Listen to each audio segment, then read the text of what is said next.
يا بني إسرائيل اذكروا نعمتي التي أنعمت عليكم وأوفوا بعهدي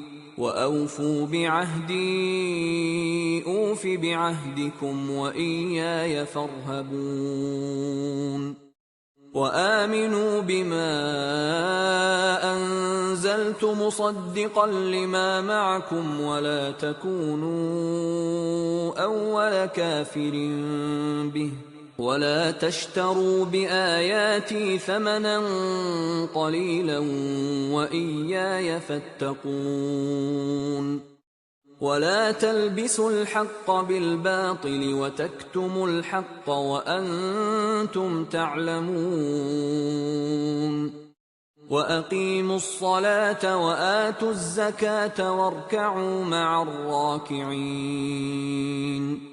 أتأمرون الناس بالبر وتنسون أنفسكم وأنتم تتلون الكتاب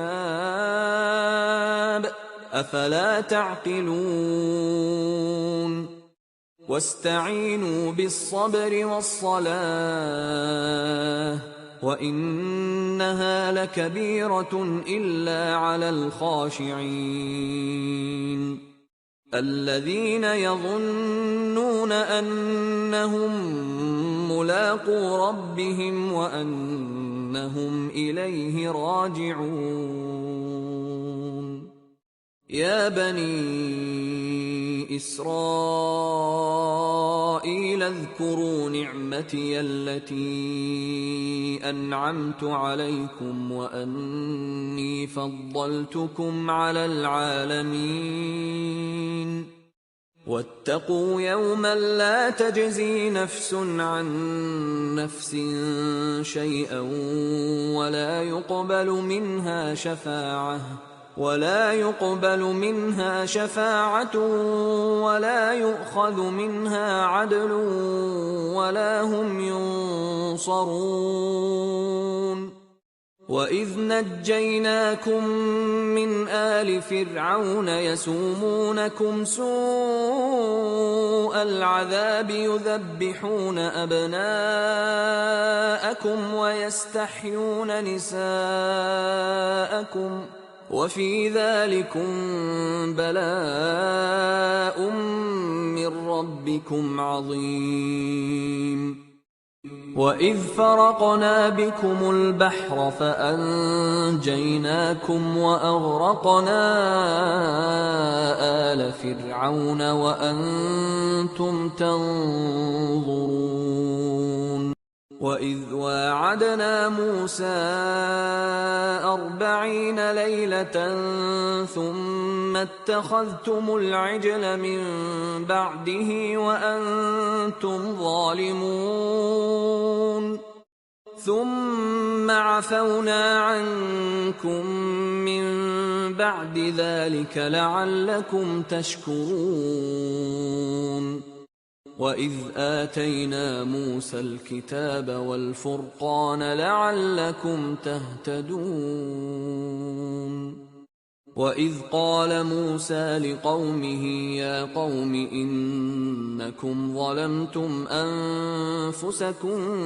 باتخاذكم العجل فتوبوا إلى بارئكم فاقتلوا أنفسكم ذلكم خير لكم عند بارئكم فتاب عليكم إنه هو التواب الرحيم